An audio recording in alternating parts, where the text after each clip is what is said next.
Arabian special ഡിഷായ majboos ഒന്ന് ഉണ്ടാക്കി നോക്കാം. വളരെ കുറഞ്ഞ സമയത്തിനുള്ളിൽ തന്നെ നമുക്കിത് റെഡിയാക്കിയെടുക്കാം. ഇതൊരു പ്രാവശ്യം കഴിച്ചു നോക്കിയിട്ടുണ്ടെങ്കിൽ പിന്നെയും നമുക്കിത് കഴിക്കാൻ തോന്നും. അതിനുവേണ്ടി 4 കപ്പ് ബസ്മതി റൈസ് എടുത്ത് കഴുകി വൃത്തിയാക്കി 10 മിനിറ്റ് കുതിർത്ത് വെച്ചതാണ്. മജ്ബൂസ് എപ്പോഴും ബസ്മതി റൈസ് പോലുള്ള വലിയ അരി കൊണ്ടാണ് ഉണ്ടാക്കിയെടുക്കുക. ചെറിയ അരി കൊണ്ട് ഉണ്ടാക്കിയെടുക്കരുത്. 1 കിലോ ചിക്കൻ ക്ലീൻ ചെയ്ത് വലിയ പീസായിട്ട് കട്ട് ചെയ്ത് വെച്ചിട്ടുണ്ട്. ഇത്രയും പോകുന്ന പീസായി തന്നെ കട്ട് ചെയ്യണമെന്നില്ല. ഇതിന് പകരമായി നമുക്ക് ബിരിയാണിക്ക് കട്ട് ചെയ്യുന്ന പോലെയും കട്ട് ചെയ്തെടുക്കാം. ഇതുപോലെ കട്ട് ചെയ്തെടുക്കുകയാണെങ്കിൽ ചെറുതായി ഒന്ന് കുത്തി കൊടുക്കുക ഫോർക്ക് ഉപയോഗിച്ച്. അതിലേക്ക് 2 മീഡിയം സൈസ് സവാള ചെറുതായി കട്ട് ചെയ്ത് വെച്ചിട്ടുണ്ട്. ഇതിലേക്ക് അരച്ച് ചേർക്കാൻ വേണ്ടി 1 മീഡിയം തക്കാളി, 6 അല്ലി വെളുത്തുള്ളി, ഒരു ചെറിയ പീസ് ഇഞ്ചി, ഇതെല്ലാം നമ്മൾ നന്നായി അരച്ചെടുത്തിട്ടാണ് ഇതിലേക്ക് ചേർക്കുക. ഇതിലേക്ക് നമ്മൾ മുഴുവനായിട്ടുള്ള സ്പൈസ് മിക്സും പൊടിച്ചിട്ടുള്ളതും ചേർക്കുന്നുണ്ട്.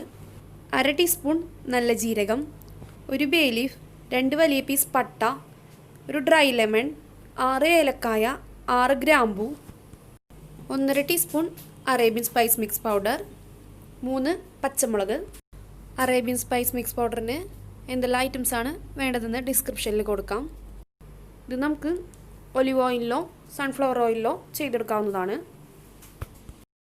1/2 ടീസ്പൂൺ കുരുമുളക് പൊടി, 1 ടേബിൾ സ്പൂൺ ചെറുനാരങ്ങ നീര്, 1 ക്യൂബ് ചിക്കൻ സ്റ്റോക്ക്, പാകത്തിന് ഉപ്പ്. 1 കപ്പ് അരിക്ക് 1.5 കപ്പ് എന്ന അളവിലാണ് വെള്ളം എടുത്തിരിക്കുന്നത്. 4 കപ്പ് അരിക്ക് 6 കപ്പ് വെള്ളം. ആദ്യം ചിക്കനിലേക്ക് കുരുമുളക് പൊടിയും ചെറുനാരങ്ങ നീരും ചിക്കൻ സ്റ്റോക്കും ഒന്ന് പൊടിച്ച് ചേർക്കാം. മിക്സ് ചെയ്തിട്ട് 10 മിനിറ്റ് വെക്കാം. ചിക്കൻ്റെ മാഗി ക്യൂബാണ് ഇവിടെ എടുത്തിരിക്കുന്നത്. 1 പാക്കറ്റ് മാഗി ക്യൂബിൻ്റെ ഉള്ളിൽ 2 എണ്ണമാണുള്ളത്. ഇതിൽ നിന്ന് 1 എണ്ണമാണ് നമ്മൾ ചേർത്ത് കൊടുത്തിട്ടുള്ളത്. ഇത് കയ്യിലുണ്ടെങ്കിൽ ചേർത്ത് കൊടുത്താൽ മതി. ഇത് ചേർത്ത് കൊടുക്കുകയാണെങ്കിൽ കൂടുതൽ ടേസ്റ്റ് ഉണ്ടാവും. മാഗി ക്യൂബിൽ ഉപ്പുള്ളതുകൊണ്ട് ഈ സമയത്ത് ചിക്കനിൽ ഉപ്പൊന്നും ചേർക്കേണ്ട. തക്കാളിയും വെളുത്തുള്ളിയും ഇഞ്ചിയും കൂടി ഒന്ന് അരച്ചെടുക്കാം. ഇപ്പോൾ നന്നായി തന്നെ അരച്ചെടുത്തിട്ടുണ്ട്. ഒരു പാൻ വെച്ച് കൊടുത്ത് ഓയിൽ ചേർത്ത് കൊടുക്കാം. ഓയിലൊന്ന് ചൂടായി വന്നതിന് ശേഷം സവാള ചേർത്ത് കൊടുക്കാം. സവാള ഒരുപാട് വാടേണ്ട ആവശ്യമൊന്നുമില്ല. ചെറുതായി ഒന്ന് വാടി വന്നാൽ മതി. നന്നായി ഒന്ന് മിക്സ് ചെയ്ത് കൊടുക്കാം. ഇതിലേക്ക് എടുത്ത് വെച്ച സ്പൈസസ് എല്ലാം ചേർക്കാം. നന്നായി ഒന്ന് മിക്സ് ചെയ്ത് കൊടുക്കാം. 2 മിനിറ്റ് കഴിയുമ്പോൾ ഇതിലേക്ക് അരച്ച് വെച്ച തക്കാളിയുടെ മിക്സ് ചേർത്ത് കൊടുക്കാം. 5 മിനിറ്റ് നന്നായി തന്നെ മിക്സ് ചെയ്ത് വഴറ്റിയെടുക്കാം.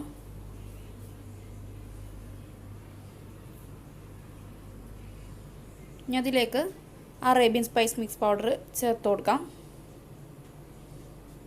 2 മിനിറ്റ് ഒന്ന് മിക്സ് ചെയ്തതിന് ശേഷം ചിക്കൻ്റെ പീസസ് എല്ലാം ചേർത്ത് കൊടുക്കാം. നന്നായി ഒന്ന് മിക്സ് ചെയ്യാം. പച്ചമുളക് ചേർത്ത് കൊടുക്കാം. പാകത്തിന് ഉപ്പ് ചേർത്ത് കൊടുക്കാം. ചോറിലേക്കും കൂടി വേണ്ട ഉപ്പ് നമ്മൾ ചേർത്ത് കൊടുക്കണം. എടുത്തു വെച്ച ചൂടുള്ള വെള്ളം ചേർത്ത് കൊടുക്കാം. നന്നായി ഒന്ന് മിക്സ് ചെയ്ത് കൊടുക്കാം. 2 മിനിറ്റ് കൊണ്ട് തന്നെ വെള്ളം നന്നായി തിളച്ച് വരും. അപ്പോൾ അടച്ചു വെച്ച് ഒരു 10 മിനിറ്റ് വേവിച്ചെടുക്കാം. മീഡിയം ഫ്ലെയിമിൽ വെച്ചിട്ട് വേണം അടച്ചു വെച്ച് വേവിച്ചെടുക്കാൻ. ഇപ്പോൾ ഒരു 10 മിനിറ്റ് ആയിട്ടുണ്ട്. നമുക്കൊന്ന് തുറന്ന് നോക്കാം. ചിക്കനെല്ലാം കുക്കായി വന്നിട്ടുണ്ട്.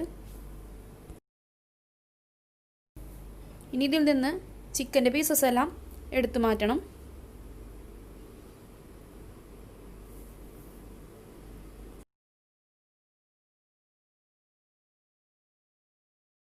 ഇനി ഇതിലേക്കാണ് നമുക്ക് റൈസ് ചേർത്ത് കൊടുക്കേണ്ടത്.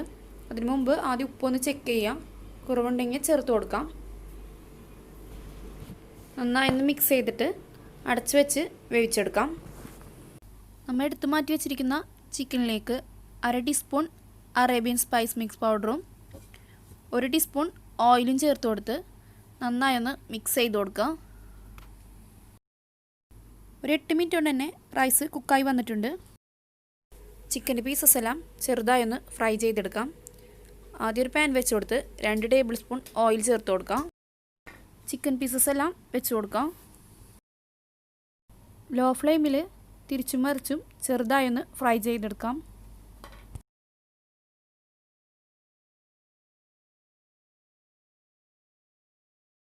അഞ്ച് മിനിറ്റ് കഴിയുമ്പോൾ എല്ലാ പീസസും ഒന്ന് തിരിച്ചിട്ട് കൊടുക്കാം.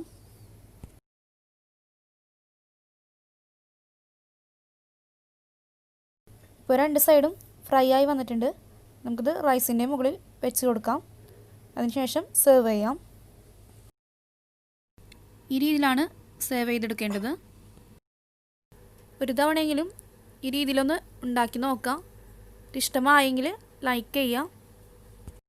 വീഡിയോ ഇഷ്ടമായെങ്കിൽ ചാനലൊന്ന് സബ്സ്ക്രൈബ് ചെയ്യാൻ മറക്കരുത്.